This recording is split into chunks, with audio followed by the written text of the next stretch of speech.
श्रीमद् राजचंद्र पत्रांक 825 और 817। विषय दुर्लभ योग। तारीख 15/11/1999। नमो अर्यंताणम नमो सिद्धाणम नमो आयर्याणम नमो उवज्जायाणम नमो लोये सवसावणम नमो समय साराय स्वानुभूत्या चकास्ते चित्त स्वभावाय भावाय सर्वभावांतरचिले मंगलम भगवान वीरो मंगलम गौतमो गणि मंगलम कुंद कुंदार्यो जैन धर्मोस्तु मंगलम सर्वमंगल मांगल्यम सर्व कल्याण कारकम प्रधानम सर्वधर्माणम जैनम जयतु शासनम ओंकार बिंदु संयुक्तम नित्यम ध्यायन्ति योगिनो कामदम मोक्षदम चैव ओंकाराय नमो नमः। श्रीमद् राजचंद्र वचनामृत पत्रांक 825। मोरबी से ये पत्र लिखा है। मोरबी से, मोरबी स्थान से पत्र लिखा है। उन दिनों वहाँ मोरबी में होंगे। मोरबी गोवाने बाजू बाजू में 825।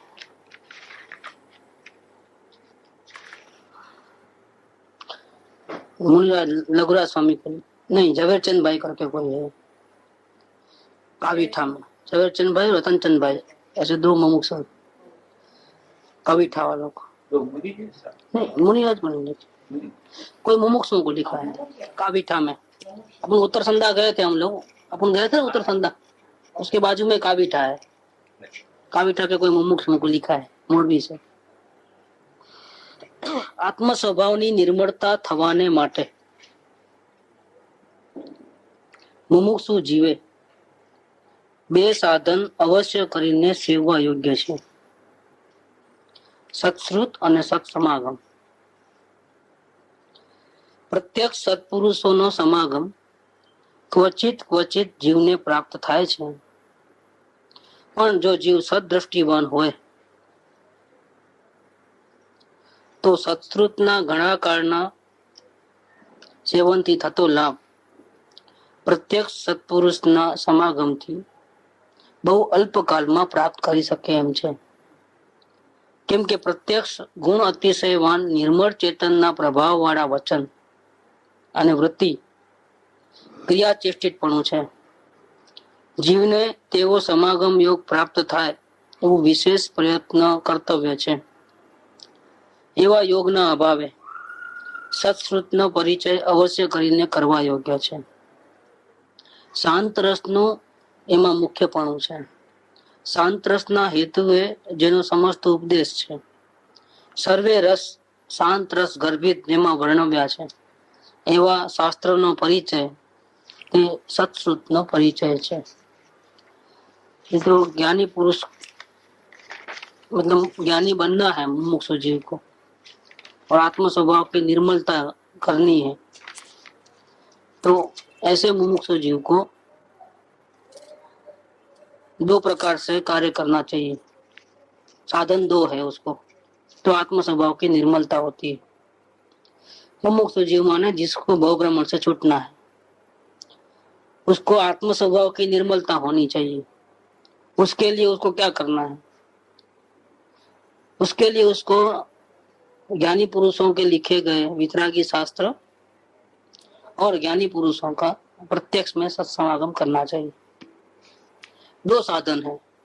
दो साधन से अगर शांति की भावना से उसका सेवन किया जाए तो आत्म स्वभाव की निर्मलता होती. अगर जीव सदृष्टिवान है, जीव को सदृष्टि माने क्या कि दृष्टि उज्जवल है, साफ है, तो वो चॉइस किसको करेगा? शास्त्र को चॉइस नहीं करेगा, प्रत्यक्ष की चॉइस करेगा. ज्ञानियों की, आचार्य भगवंतों की वाणी होगी, लेकिन नहीं, प्रत्यक्ष में कौन है वो चाहिए. वो सदृष्टिवान जीव है. प्रत्यक्ष चाहिए, वो सदृष्टिवान जो है वो योग्यता उसकी ज्यादा है। नहीं, मेरे पास शास्त्र में पढ़ लूंगा, घर बैठे अभ्यास करूंगा, तो वो इतना काम नहीं करता है, परोक्षता में चलेगा। जो जीव सदृष्टिवान होए तो સત્સૃતના ઘણા કાળના સેવનથી થતો લાભ પ્રત્યેક સત્પુરુષના સમાગમથી બહુ અલ્પ કાળમાં પ્રાપ્ત કરી શકે છે। बहुत सालों करोड़ों साल तक शास्त्र पढ़ो और एक वचन सुन लो प्रत्यक्ष में सदगुरु का, बहुत बड़ा फर्क पड़ता है। जो बहुत सालों तक काम नहीं, लाभ नहीं मिल सकता है, वो लाभ एक सेकंड में मिल सकता है। केम के प्रत्यक्ष गुण अतिशयवान निर्मल चेतन ना प्रभाव वाला वचन, उनके वचन कैसे हैं कि उनका आत्मा भी पवित्र है, उनकी परिणति भी पवित्र है। आत्मा तो सभी का पवित्र है, वितराग स्वरूप है, ज्ञान का भंडार है, लेकिन सभी की परिणति पवित्र नहीं है। ज्ञानी पुरुष की परिणति भी पवित्र है, वितराग है, अंश मात्र भी राग और द्वेष का अभिप्राय नहीं है। तो ऐसी परिणति को छू करके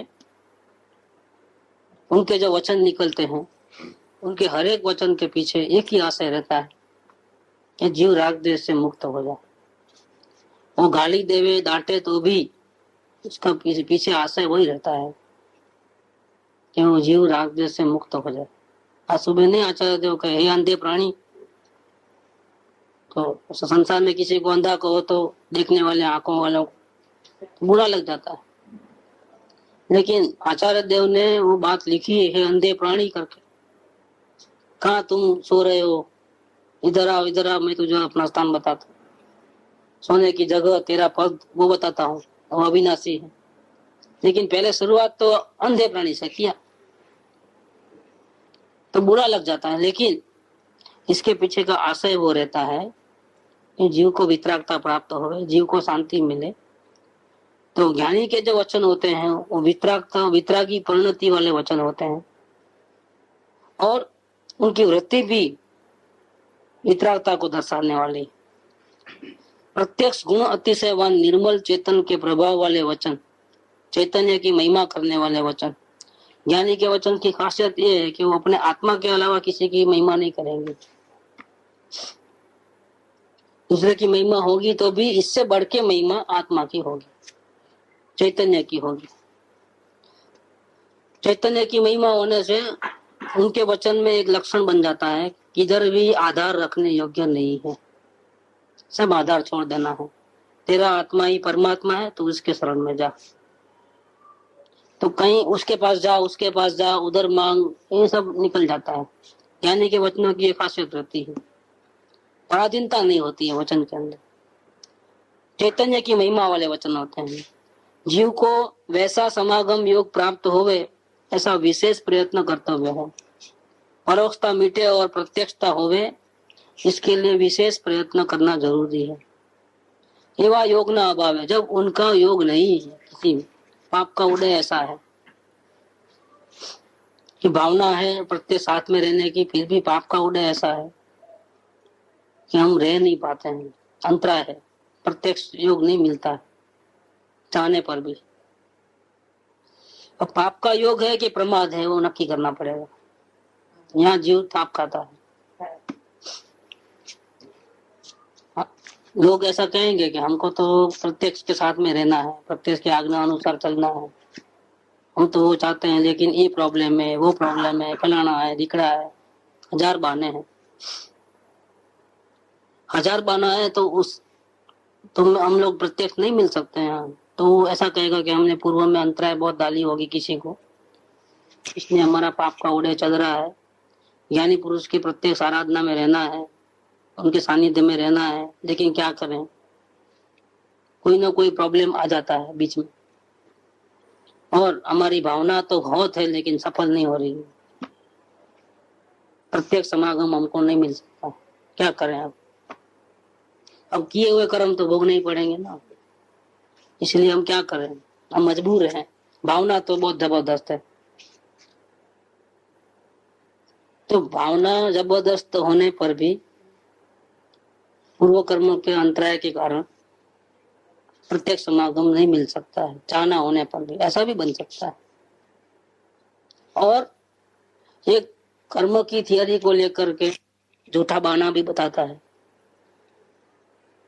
होता है वो प्रमाद, लेकिन प्रमाद को उड़े बलवाने करके बैठ जाता है। अब हम वास्तव में अंतराय के कारण से रुके हुए हैं, हमारा समागम क्यों नहीं हो रहा है प्रत्येक सदगुरु के साथ, उनके सानिध्य में क्यों नहीं रह पाते हैं, उनकी आज्ञा उठा क्यों नहीं सकते हैं? क्या कारण है? असल में प्रमाद है हमारा कि फिर पूर्व कर्म का उदय है, अंतराय है? हमको कैसे पता चलेगा? वो हमको समझना है। अगर प्रमाद है तो उसका पता नहीं लगेगा, तो उसका तो मनुष्य वो वेस्ट, वो सफल नहीं होने का है। क्योंकि एक तो चांस बहुत मुश्किल से मिलता है, लिखा नहीं ऊपर कि प्रत्येक सत्पुरुषों का समागम क्वचित जीव को प्राप्त होता है। अनंत, एक तो 84 लाख योनि में अनंत बार जीव भटकता है, अनंत काल से भटकता है, अनंत पंथ परावर्तन करता है, उसमें मान 2000 सागर के लिए बाहर निकलता है निगोद में। अगर वो 2000 सागर के लिमिट के अंदर अगर वो उसकी सिद्ध गति नहीं हुई, भगवान नहीं बना, तो वापिस निगोद में चले जाता है, फिर अनंत काल तक पता नहीं लगता है। अब वो 2000 सागर के लिए जब बाहर निकलता है, उसमें भी मनुष्य के भाव तो सिर्फ 48 ही मिलते हैं, इसमें भी 24 तो गर्भ में ही खत्म, बाकी रहे 24। उसमें भी 8 नपुंसक के होते हैं, 8 स्त्री के और 8 पुरुष के। नपुंसक का तो मोक्ष होता नहीं है, हाँ नहीं है। स्त्री और पुरुष दोनों को ही सम्यक दर्शन प्राप्त हो सकता है। इसमें भी जो मुनि पद है तो वो तो पुरुष को ही होता है, स्त्री को आर्य का पद है लेकिन मुनि पद नहीं, मुनि दशा नहीं होती है। अब वो सम्यक दर्शन जो है साक्षात सदगुरु का उपदेश सुने बिना, उसकी आज्ञा उठाए बिना किसी को नहीं होता। अनंत काल में मान तो मनुष्य भाव मिले, उसके भी 16 भाव, स्त्री के 8 पुरुष के 8, इससे वो भी मैक्सिमम है। इसके पहले भी वापिस चले जाए निगोद में, अगर मिले ज्यादा से ज्यादा पूरा कोटा करे तो भी इतना ही मिलता है। और इसमें से भी बहुत से, अब इस दुनिया में भी देखेंगे मनुष्य तो बहुत है, लेकिन किसको सदगुरु का साथ मिला है, किसको जैन धर्म मिला है, वितरागी धर्म? मनुष्य तो बहुत है, हमारे अड़ोस पड़ोस देखो, पूरी दुनिया देखो तो बहुत है। भले ही मनुष्य गति बहुत कम मिलती है, फिर भी हमारे नजर में तो बहुत से मनुष्य स्त्री पुरुष हैं, लेकिन पता चलने पे मालूम होता है कि सच्चे वितरागी देव गुरु शास्त्र तो नसीब वाले को ही मिलता है, हर एक को नहीं मिलता। इस दुनिया में जितने मनुष्य है उसमें से कितने को सच्चे देव गुरु शास्त्र मिले हैं, कितने को ये बात सुनने को मिली है? इसका मतलब क्या हुआ? समझ नहीं आता है। इसका मतलब ये होगा कि अनंत बार में मान तो मनुष्य को मिले, उसमें भी मिले होंगे सदगुरु मिले होंगे, कोई गारंटी नहीं है। हर वक्त सदगुरु मिले कोई गारंटी नहीं है। इसीलिए लिखा कि प्रत्येक सत्पुरुषों का समागम तो जीव को क्वचित ही प्राप्त होता है। अनंत बार ऐसा हुआ होगा कि मनुष्य वो मिला होगा, लेकिन सदगुरु नहीं मिले होंगे, तो वापिस निगोद में जाना निश्चित। क्योंकि सदगुरु को जब तक नहीं मिले होगे प्रत्यक्ष में, जब तक उनकी आज्ञा नहीं उठाओगे, तब तक तो आपको सम्यक दर्शन नहीं होने वाला नहीं। तो सदगुरु नहीं मिलेंगे तो फिर कैसे आगे सुनेंगे, रास्ता कहाँ से मालूम पड़ेगा, और समझेंगे कैसे, आज्ञा कैसे उठाएंगे, अंतर्मुख कैसे होंगे, आत्म स्वभाव की निर्मलता कैसे होगी? पूरी लाइन बंद है।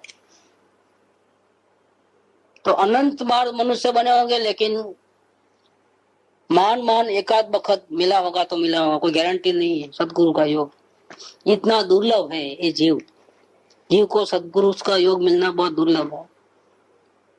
अब एकमात्र मोक्ष गति का कारण सदगुरु है, क्योंकि सदगुरु मिलेंगे तो उनके रास्ता समझ में आएगा, तो आज्ञा उठाएगा, तो अंतर्मुख होगा, तब आत्मा का अनुभव होगा, तो मोक्ष निश्चित होगा। सदगुरु नहीं मिलेंगे तो कहां से होगा? ऐसी पोजीशन के अंदर जिस जीव को सदगुरु का योग मिला है, तो उसको अपने को महाभाग्य समझ लेना चाहिए कि मौका आया है, ये दोबारा ऐसा मौका मिलेगा कि नहीं मिलेगा पता नहीं, क्योंकि कभी कभी मिलता है चांस, तो रेयर चांस है। रत्न चिंतामणि समुद्र में गिर गया हो और ढूंढने जावे तो मिलता है, कभी कभी मिले। शास्त्र में तो ऐसा लिखा है कि सबसे बड़ा समुद्र स्वयं ब्रह्मण समुद्र है, उसके एक किनारे से पत्ता डाले और दूसरे किनारे के कीड़ी हो, वो कीड़ी को डूबते डूबते बचने के लिए वो पत्ता आवे, इधर पत्ते के ऊपर कीड़ी हो गए, वो इस किनारे से निकले, पत्ते के ऊपर कीड़ी, समुद्र पूरा पार करके सामने वाले किनारे पे पहुंचेंगे कि नहीं पहुंचेंगे, गारंटी है। कितना दुर्लभ है कि यहाँ से निकले और वहां सामने किनारे में पहुंचे। इतना बड़ा समुद्र, स्वयं ब्रह्म समुद्र, ये मुमकिन नहीं लगता है। वैसा ही ये योग है कि वो डूबे नहीं कीड़ी और सेफली इस किनारे से दूसरे किनारे पहुंच जाओ, ऐसे भयंकर समुद्र में पार करके। ये मुश्किल लगता है, ऐसा ही इसका योग है। इस जीव का और सत्पुरुष के साथ जो योग है इस प्रकार का बहु मूल्यवान योग है।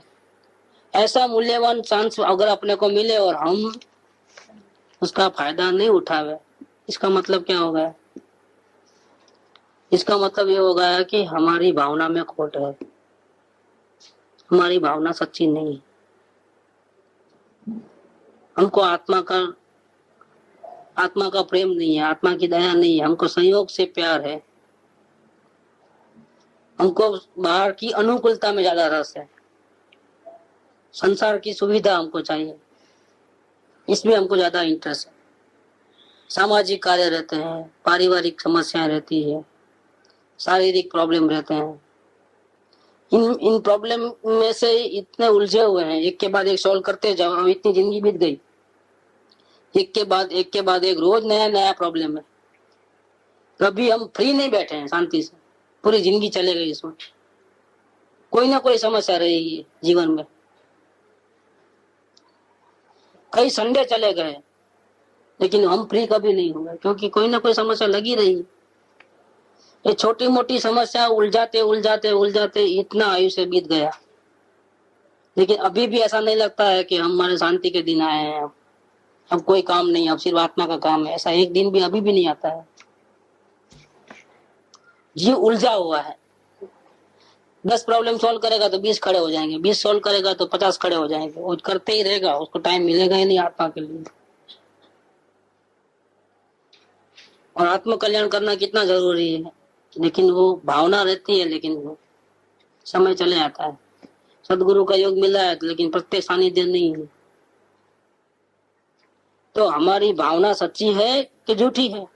आत्म कल्याण करने का जो हमारा निश्चय है, हम किसको धोखा दे रहे हैं? पूर्व कर्म तो जरूर है ही है, अंतराय डालने वाले, तभी तो योग नहीं मिल रहा है, प्रत्यक्ष मिलना नहीं हो रहा है। वो तो है ही है, प्रत्यक्ष मिलना नहीं हो गया, वो इतना बाधा रूप नहीं है। क्या अगर भावना सच्ची हो तो अंतराय भी दूर हो जाता है। पूर्व कर्म का चाहे जितना भी अंतराय आएगा तो भी वो दूर हो जाएगा। लेकिन ये जरूर जांच लेना जरूरी है कि हम योग मिलने के बाद भी क्यों उसका लाभ नहीं उठा पाते हैं। क्या कारण है? हमारा प्रमाद है कि पूर्व कर्म के कारण से है? क्या है? अंतराय है कि क्या है?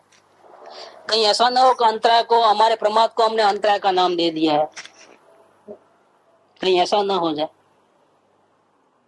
पता चल जाता है, जैसे समझो हमको कोई ऐसा भयंकर बीमारी हो गई है और डॉक्टर है मद्रास में, हमारे गांव में डॉक्टर नहीं है, मुंबई दिल्ली सब घूम के आए, लेकिन वो डॉक्टर स्पेशलिस्ट वहां मद्रास में ही है और हर 15 दिन को मिलना जाना पड़ता है चेकअप कराने के लिए, क्योंकि रोग इतना भयंकर है। हम लोग क्या करेंगे, क्या काम करेंगे? शरीर के लिए तो भोग देते हैं, इतना दूर है, फीस लेता है, हर वक्त लेता है, 200 रुपए हर वक्त लेता है कंसल्टिंग। फिर वहां जाते हैं तो होटल का, अगर कोई रिश्तेदार नहीं तो होटल का खर्चा रहता है, आने जाने का लगता है, सब लगता है कि नहीं लगता है। लेकिन रोग इतना भी हो गया है कि हमको तो जाना ही पड़ेगा, ऐसा हो गया है तो क्या करते हैं, तो जाते हैं।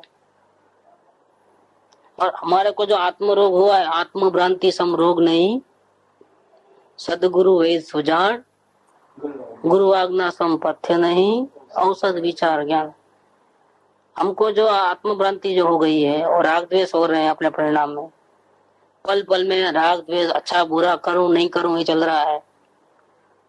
उसका क्या इलाज किया, उसका डॉक्टर कहाँ मिला, अपने मिला है तो उसके साथ कैसे वर्ताव हो रहा है हमारा।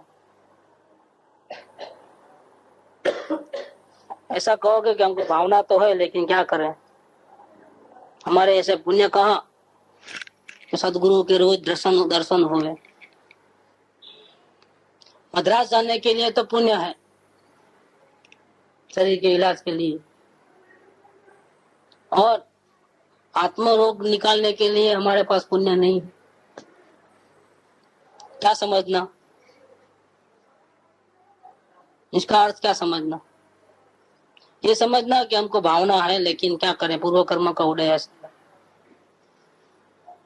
कि भावना नहीं है ऐसा समझना। क्या होता है हमारे जीव में परमार्थ, और हम उसको नाम देते हैं पूर्व कर्म का अंतराय। लेकिन ऐसा नहीं होता है, भावना वाले का दिल तो रोता है। क्या वो पानी के बिन मछली को बाहर रखे तो कैसे तड़पती है, वो रह सकती है क्या? ऐसे जिसको आत्मा का कल्याण करना है उसके लिए सम्यक दर्शन करना जरूरी है, क्योंकि सम्यक दर्शन प्राप्त नहीं होगा, आत्मा के दर्शन नहीं होंगे, स्वानुभव नहीं होगा तो आत्म कल्याण संभवित नहीं, राज देश जाएंगे ही नहीं। तो सम्यक दर्शन के लिए सत्पुरुष की अनिवार्यता है।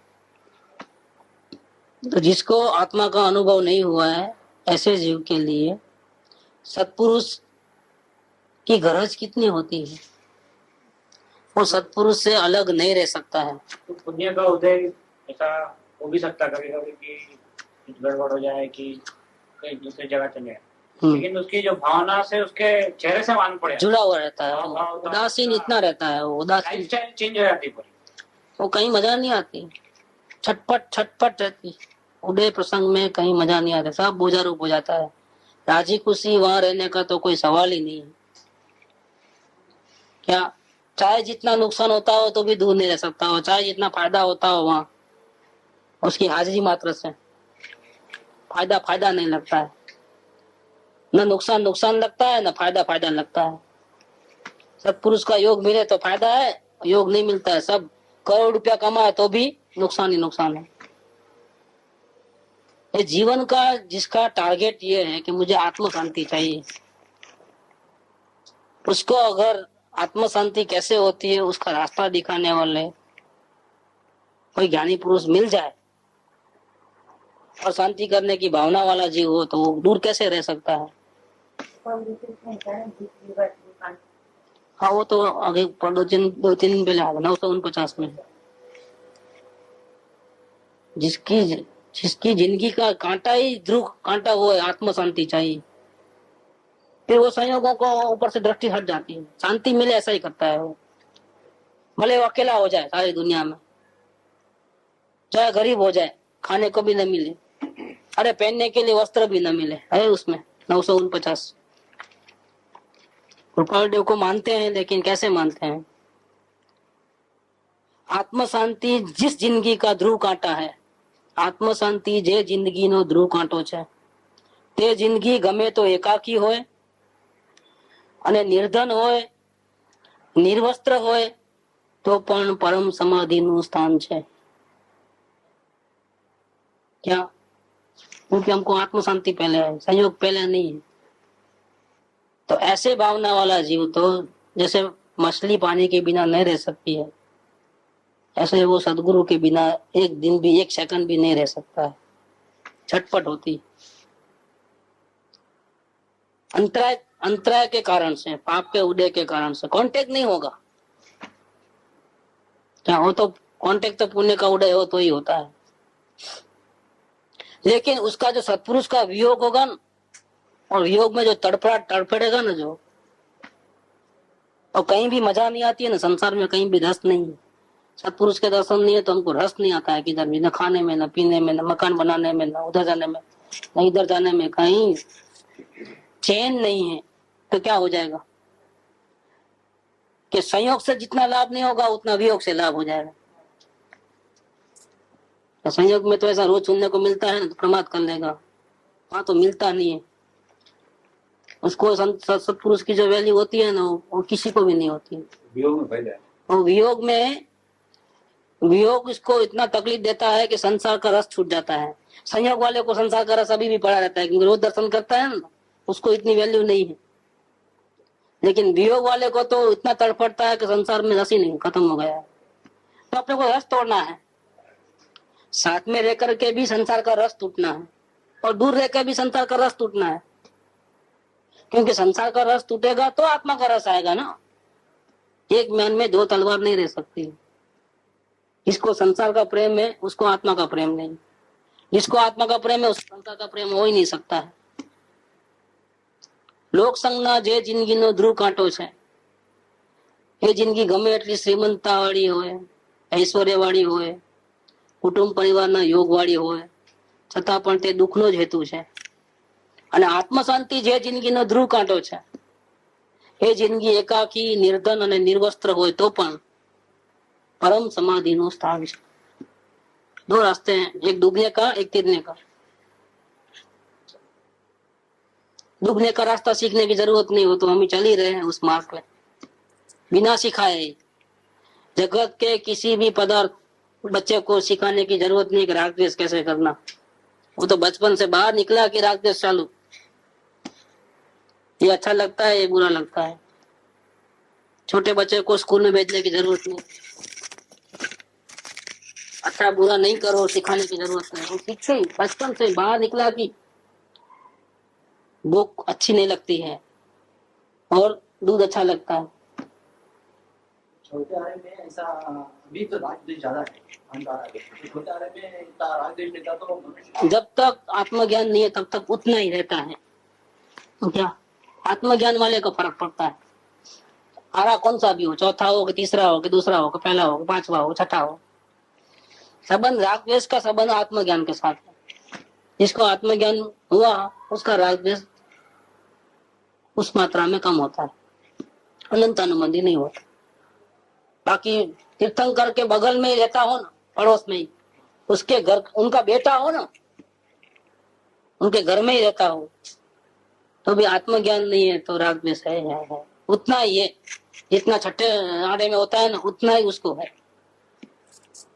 कोई कम नहीं होता है। सब जीव स्वतंत्र है। ज्ञानी के घर में पैदा हुए इसलिए राग द्वेष कम हो जाएंगे ऐसा नहीं है। ज्ञानी के रोज दर्शन मिलते हैं इसलिए राग द्वेष नहीं होंगे ऐसी बात नहीं है। आत्मज्ञान होगा तो राग द्वेष में फर्क आता है। जब तक आत्मज्ञान नहीं होता, चाहे पहले आरे में हो, चाहे तीर्थंकर के घर में विराजमान हो, चाहे छठे आरे में हो, उतना ही राग द्वेष रहता है। आत्मज्ञान के बिना राग द्वेष मिटने की शुरुआत होती ही नहीं, और वो आत्मज्ञान सत्पुरुष के प्रत्येक सानिध्य के बिना नहीं होता है। ये बात कहनी है। तो सदगुरु का अगर योग मिले तो इसका इतना मूल्य है, इतना मूल्य है कि एक वचन मात्र से करोड़ों साल तक करोड़ों शास्त्र पढ़ ले तो भी जो फायदा हो उससे ज्यादा फायदा एक मिनट में हो जाता है उनके प्रत्येक सानिध्य में, उनके वचन सुनने मात्र से। क्योंकि चैतन्य के स्पर्श करते हुए वितराग की वाणी आई है।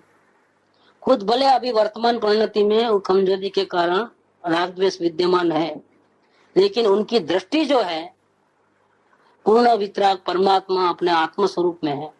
बात तो वो ऊंची ही करेंगे, नीची बात करेंगे ही नहीं। परमात्मा की बात उसकी होगा देती है। उनकी नजर में पूर्ण स्वरूप है, ज्ञानी की नजर में अधूरा स्वरूप नहीं। उनकी नजर का कमाल है।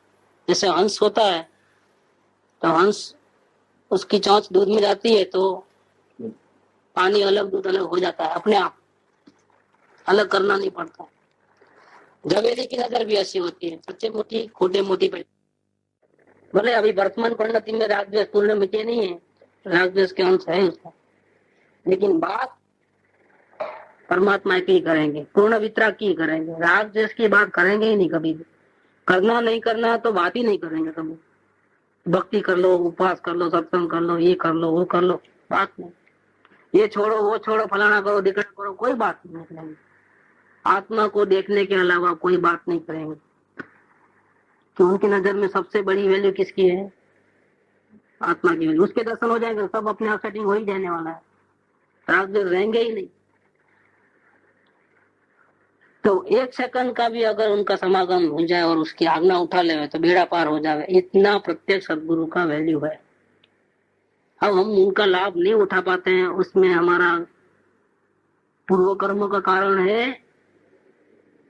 या हमारा प्रमाद है, हमारी भावना में खोट है, वो हमको चेकअप करना है अपने परिणाम का अवलोकन करते हुए। शरीर में कोई रोग आएगा और बार बार मद्रास जाना पड़ेगा तो जाएंगे कि नहीं जाएंगे? और हमारे आत्मा का रोग है, राग द्वेष मिटे नहीं है, आत्मा के दर्शन हुआ नहीं, और सदगुरु दूसरे गांव में रहते हैं, तो हम क्या करते हैं? कितनी बार मिलते हैं? दिन भर में हमारी प्रवृत्ति कैसी रहती है? उनकी याद निरंतर रहती है कि कभी कभी आती है, कभी कभी नहीं आती? निरंतर उनकी आज्ञा पे चलते हैं, हम लोग को निरंतर चलता है कि नहीं चलता है? नहीं चलता है तो फिर उसका मार्गदर्शन माफिक रहते हैं कि नहीं रहते हैं?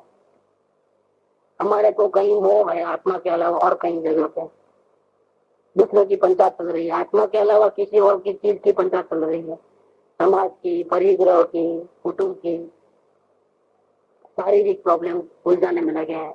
ये जो हमारे दोस्त है, उस दोस्त का हमने क्या इलाज किया? उस दोस्त को कैसे मिटाना, हमने मार्गदर्शन मांगा कि नहीं मांगा? सब चेक कर लेना अपने परिणाम को देखते हुए। अगर हम ऐसा नहीं करते हैं, भावनावंत नहीं है, प्रमादी है, तो हमारा मनुष्य बहुत धीरे हो जाने वाला है। ये बात इधर बताएंगे। सत्पुरुष की अधिक वैल्यू है। सत्पुरुष नहीं मिले तब उनके जो शास्त्र है, ज्ञानी पुरुषों के, वो शांत रस के हेतु से लिखे गए हैं। एक एक वचन में शांत रस छिपा हुआ है, आत्मकल्याण कैसे हो छुपा हुआ है। तो ऐसा करना कि एक एक लाइन का अर्थ अपने आत्मा को शांति कैसे मिले, उस प्रकार से उसका अर्थ करते हुए पढ़ना, तो वो भी अपने को अपनी भावना को ठिकाने में निमित है। ये 825 यहाँ हुआ और अब 817 लेते हैं। आत्मदशा को पाकर के, आत्मदशा ने पामी નિર્દ્વંદપણે યથા પ્રારબ્ધ વિચરે છે એવા મહાત્માનો યોગ જીવને દુર્લભ છે। अपनी जो बात चली वही बात कि ज्ञानी पुरुष का समागम तो बहुत दुर्लभ है।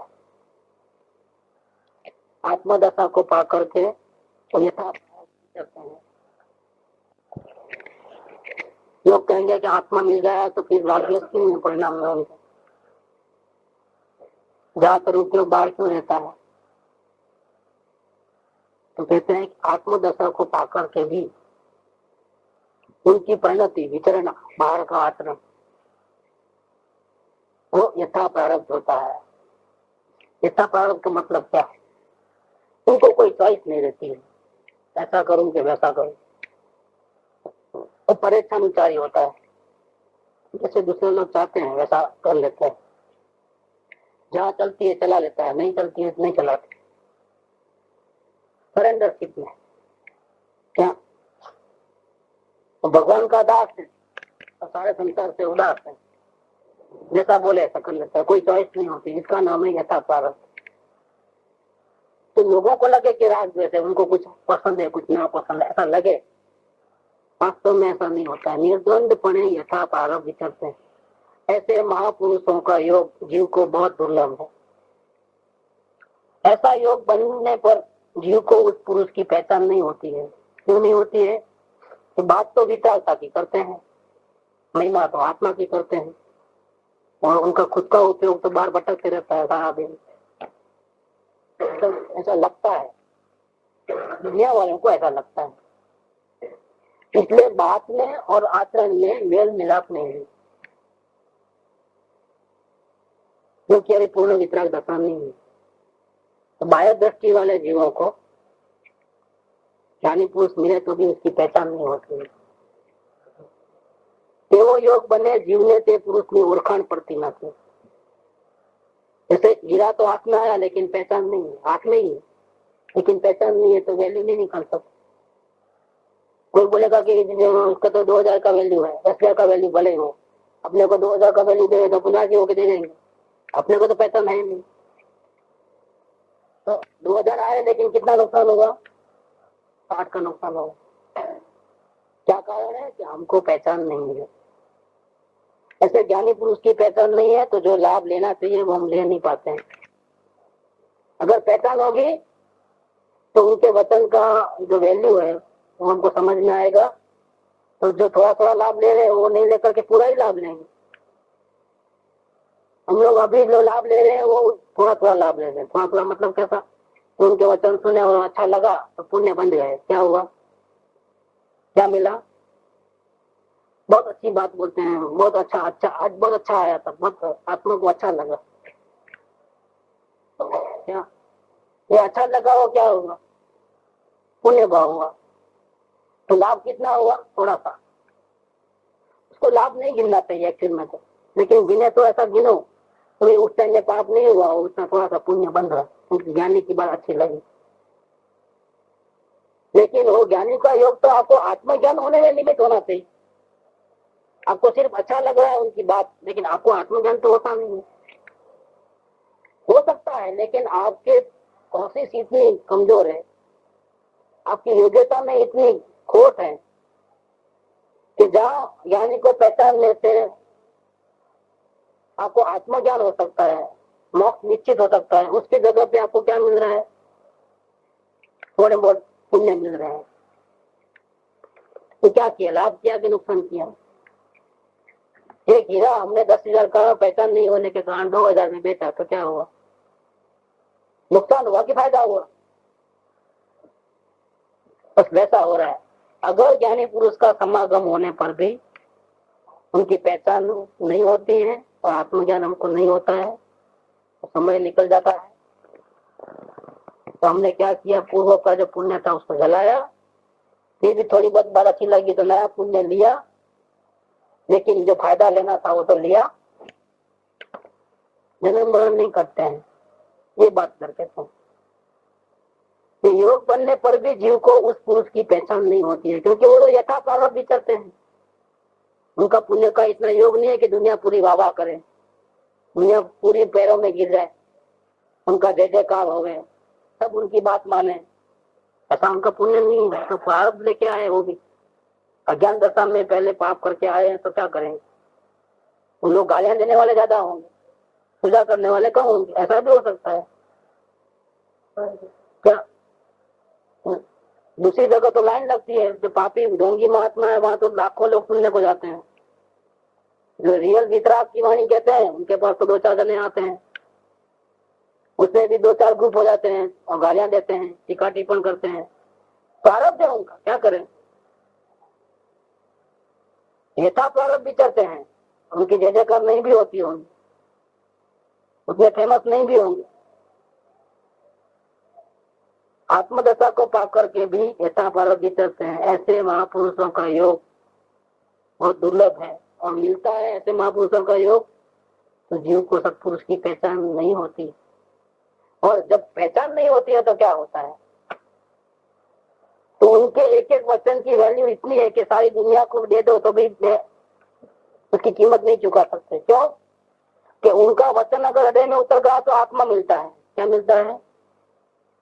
ये तो प्रभु आप क्यों नहीं कहते हैं? भरतु चरणाधि आदे आदि राज थी और तो प्रभु आदि दास दास हो दास आप प्रभु नो दे तू प्रभु चरण कने धरो आत्मा थी ये तो प्रभु है आत्मा। भरतु चरणाधि उनका अगर ज्ञानी पुरुष का एक वचन भी हृदय में उतर जाए तो क्या मिलता है? भगवान आत्मा मिलता है। क्या? तो वैल्यू किसकी? और वचन की कितनी ताकत है? और वचन तो अनमोल वचन है। रट मंत्र अमोल नहीं लिखा है, सजात्म स्वरूप परम गुरु रट मंत्र अमोल। इसका कोई मूल्य नहीं है, क्योंकि अगर वो हृदय में उतर जाएगा ना, परिणमन में आएगा तो आत्मा मिलेगा। सारी दुनिया घूम के आत्मा नहीं मिलेगा, कोई देने वाला नहीं है। लेकिन सदगुरु के वचन में मंत्र में उतनी ताकत है, अगर हृदय में उतर गए तो आत्मा मिलता है। तो वैल्यू किसकी ज्यादा? हमारे आत्मा के दर्शन हो गए, ऐसा वचन की वैल्यू ज्यादा कि सारी दुनिया की वैल्यू ज्यादा? किसकी वैल्यू ज्यादा गिनोगे? सारी दुनिया से भी अधिक सदगुरु के वचन है क्या? लेकिन उसकी तो पहचान नहीं है, तो क्या होगा कि उस महात्मा के प्रति दृढ़ आश्रय नहीं होता है। दृढ़ आश्रय वाला कहता है कि मैं तो वो आपका चरण चाहिए और कुछ नहीं है। आप उठो बोले तो उठेंगे, बैठे बोले तो बैठेंगे, अपनी मर्जी से मुझे कुछ भी नहीं करना है। वो बोलते, अमरलाल भाई बोलते थे, गुरु की आज्ञा के बिना सिर्फ दो चीज चलेगी, एक सांस चलेगी और एक पापड़ दिखती है ना पलक, इसके सिवा मेरा कोई अंग उनकी आज्ञा के बिना हिलेगा भी नहीं। ऐसा ऐसे मुक्त होते हैं अमरलाल भाई ने। उनको आत्मज्ञान हुआ था ना कृपा से, 4 जनों का आत्मज्ञान हुआ है। मैं एक नंदू रघुलाल स्वामी है, एक जूठा भाई है, एक सौभाग भाई है, एक अम्बालाल भाई है, 4 जन। अम्बालाल भाई का ये हाल है, मेरे पास किताब है उनकी बड़ी लंबी। अम्बालाल भाई का फोटो है, कृपालदेव का फोटो है, कृपालदेव का माँ बाप का फोटो है पूरा उसके अंदर। राजरत्न अम्बालाल भाई, उन्होंने पत्र में लिखा है पूरा अम्बालाल भाई का। उन्होंने कृपालदेव कौन से पत्र लिखे और कृपालदेव ने क्या जवाब दिया वो भी है।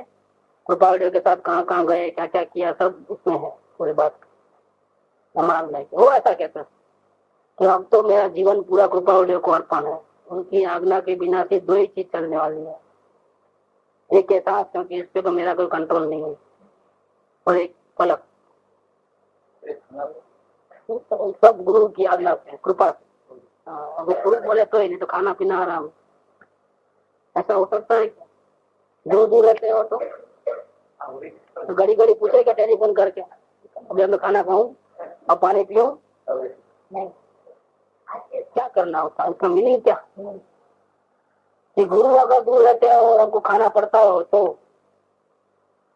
रस नहीं आ रहा है खाने में, रस चले गए, तो इसलिए क्या खाया क्या नहीं खाया पता नहीं चलता है। क्योंकि हम तो गुरु को याद करते, हमको रोटी दिखती ही नहीं थी। क्या खाना पीना हराम हो जाए, नींद हराम हो जाए, नींद आवे ही नहीं, क्योंकि गुरु का दर्शन नहीं है तो हमको कुछ नहीं पता है। इसका मतलब क्या हुआ कि वो गुरु आज्ञा में ही है, पूर्ण समर्पण भाव में, तन से मन से धन से सबसे। हम सुनते हैं लेकिन इसका अर्थ हमको नहीं मालूम। तन से मन से धन से सबसे गुरुदेव की आन सुआत्म बसे, सब कारज सिद्ध बने आप। कारक माने सम्यक दर्शन की प्राप्ति, आत्मा का अनुभव कब होगा? जब प्रत्येक सदगुरु के प्रति ऐसी भक्ति होगी, तन से मन से धन से। क्या हम ऐसी भक्तिवान है? हमारे में ऐसी भक्ति है क्या? पहचान नहीं है तो ऐसी भक्ति नहीं आती है, दृढ़ आश्रय नहीं होता है। और जब तक आश्रय दृढ़ नहीं होता है तब तक पहचान नहीं है तो हम उनकी आज्ञा उठा नहीं पाते हैं, दृढ़ आश्रय में नहीं है, शरणागति में झुकाया नहीं, तन मन धन को अर्पण नहीं किया है। अर्पण माने देने का नहीं है, लेकिन चॉइस में तो गुरु सर्वोपरि रहते हैं। शरीर की सुविधा दुविधा ऊपर नहीं रहती है। क्या कि हमको आना था लेकिन बीमार पड़ गया था इसलिए नहीं आ पाया, किसको मुख्यता दिया? ऐसा नहीं होता है। क्या धन को मुख्यता नहीं रहता है, और बहुत दूर होता है, आने जाने में खर्चा लगता है तो धन को मुख्य कर दिया, वो भी नहीं होता है। तन से मन से धन से सबसे गुरुदेव की आन सुआत्म बस है। उसको नुकसान बातचीत नहीं होता है और फायदा नहीं लगता है। उसको तो गुरु चाहिए, वो चाहिए खत्म। इतना वो आज्ञा में तन्मय हो जाता है। तो ऐसा पहचान नहीं है तो नहीं होता है। ऊपर ऊपर की पहचान काम में आती नहीं। पहचान नहीं है तो दृढ़ आचरण नहीं हो, दृढ़ आचरण नहीं है तो क्या होगा, तब तक उपदेश परिणाम मन में आता नहीं है। 6 महीने में आत्मज्ञान होता है, लेकिन क्या करें, किसको, जिसको सदगुरु के पहचान है उसको, सबको नहीं। कुछ 1-2 बार लेक्चर सुन लिया और अच्छा लगा और 6 महीने में हो जाएगा, ऐसा नहीं है। पहचान के बिना दृढ़ आश्रय नहीं है, और दृढ़ आश्रय के बिना उपदेश सुना है, बुद्धि में समझ में आया है, लेकिन परिणाम में आया नहीं। ठीक बात। और उपदेश ही जब परिणाम में नहीं आया है तो सम्यक दर्शन का योग होता नहीं।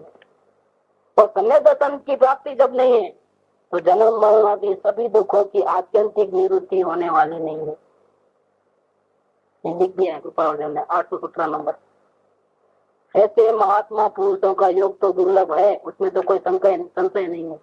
क्योंकि कितने को मिलता है, देखो योग ऐसा, लोग भटकते हैं कहाँ कहाँ।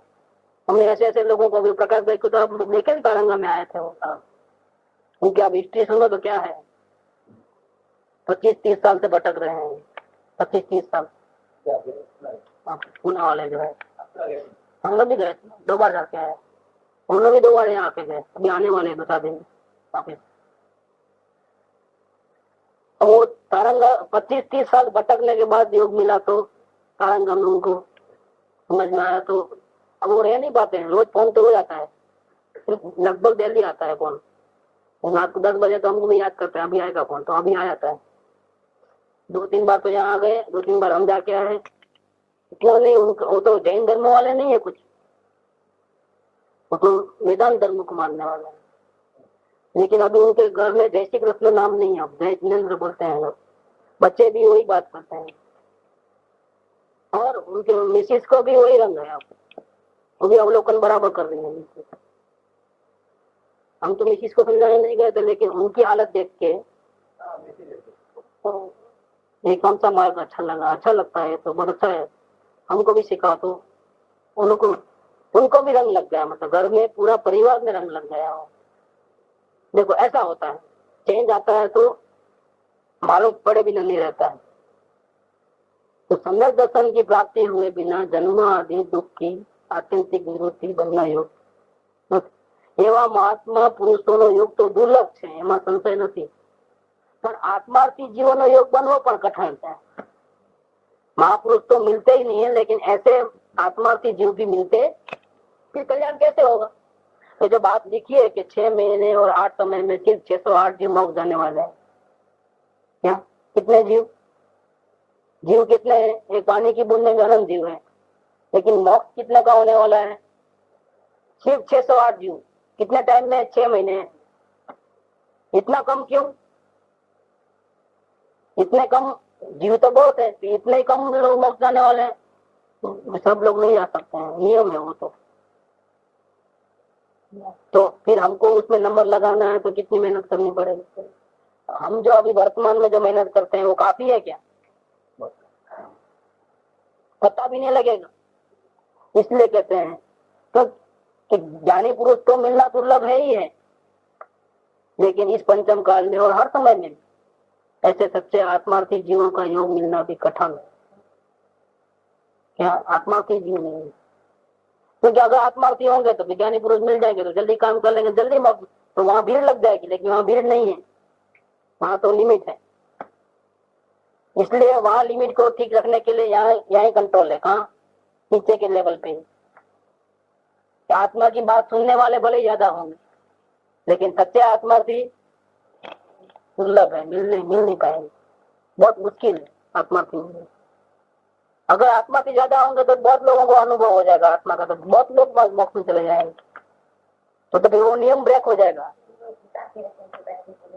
वो नियम ब्रेक नहीं होता है, नियम रहता है। करुणान योग का विषय शास्त्र में 4 है ना अनुयोग, इसलिए करुणान योग में ये बात आती है 6 महीने और 8 समय में 608 जीवी मोक्ष जाते हैं। हमको क्या फायदा है सुनने से। इसका ये मीनिंग निकालो कि इतने सारी दुनिया में इतने जीव, इसमें सिर्फ इतने ही जाते हैं। हाँ, ज्ञानी हो वही जाना पड़ता है। मोक्ष तो कौन जाएगा, अज्ञानी थोड़े जाएंगे। मोक्ष में तो ज्ञानी पुरुष ही जाएंगे, और वो भी जिसको यथा क्या चरित्र होगा वैसे ज्ञानी, अपने से भी नहीं, यथा क्या चरित्र होना। मुनिराज की भूमिका में श्रेणी लगाने वाले जो होते हैं, जिनका उपयोग आत्मा से बाहर निकलता है नहीं, ऐसे ज्ञानी मोक्ष जाते हैं। हम जैसा का भी चांस नहीं है, मतलब जिसका उपयोग ज्यादातर बाहर रहता है और अनुभव कभी कभी हो गए, नो चांस।